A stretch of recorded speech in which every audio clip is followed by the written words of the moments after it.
Lettering tips, what I wish I knew when I started.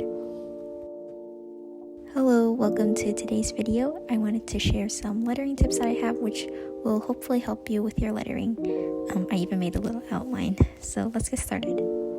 My first tip is to start with the basics. This means to practice your up and down strokes first and also practice your letters separately. This is a tip that everyone gives, but it's definitely super important to have a solid and strong foundation. A big part of lettering calligraphy is the thick downstrokes and thin upstrokes, so it's important to understand how and when to apply pressure. A general rule of thumb is that when your pen is going away from you, you apply less pressure, and when it's coming towards you, you can apply more pressure. You can also draw little arrows to show the general direction of each stroke to help guide you. I also made a few free practice lettering sheets which you can download and print out. They're linked in the description box. I believe you can find some practice sheets on the Tombow website as well. My second tip is to focus and practice your letter formation. A lot of times people are way too focused on super thick downstrokes and super thin upstrokes, and they completely forget about letter formation, but it's just as important, so don't neglect it. Here, I was trying to demonstrate the difference that spacing out your strokes and good letter formation makes.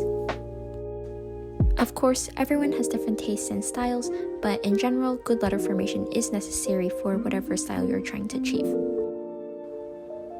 As you can see here, there are many different ways to form each and every letter, so don't be afraid to play around and see what you like. My third tip is to pick up your hand.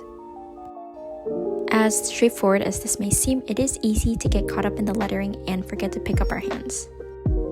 So make sure to pick up your hand after every letter or few letters so you're not straining it. Next, I wanted to go over some supplies and materials. The right tools and supplies are definitely helpful, but please remember that you do not need to spend a ton of money on materials. Starting off, I have the Tombow dual brush pens. They are a bit pricey and can fray kind of easily, so just be careful with how you use them. I like them though because they have a lot of colors and also 2 tips. Even if you don't get Tombows, I definitely recommend starting with a larger brush pen since it's easier to learn how to control the up and down strokes. Here I have the Crayola Super Tips. It's a much cheaper alternative and it works surprisingly well for lettering. Next is the Tombow Fudanowskis. These are probably my favorite brush pens and also use them the most. Since they have a much smaller tip, they're perfect for headers in your notes and also writing out days in your journal. And lastly, I just have a regular black gel pen. If you're just starting out and you don't want to spend money on materials, you can just use a pen that you have laying around and do faux calligraphy and basically just add thicker parts to your cursive. And for paper, I would just recommend using smoother paper so that you won't fray your pens, and also paper that has grids or lines is useful since it can help guide you when you're lettering.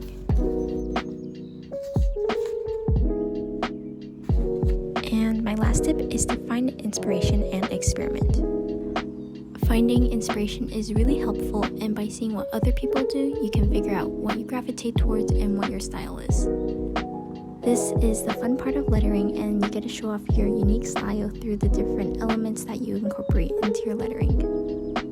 As you can see here, you can change up your lettering to match whatever style you're going for. There are so many different ways that you can do titles in notes or your journal spreads.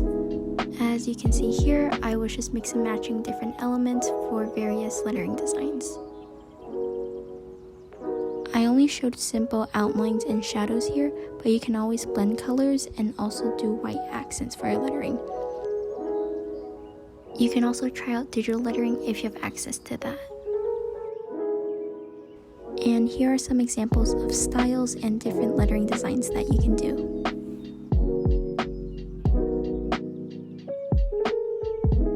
This isn't a tip, but I just wanted to remind everyone on the importance of practicing. Everyone starts somewhere, so don't be discouraged if you're not happy with your lettering right now. As you can see, this is my old lettering. I'd like to think that I've gotten a lot better since then, but I could have done it without a lot of practice. And that's it. I promise that you'll see results as long as you keep at it, and I really hope that this video was at least a little bit helpful. bye.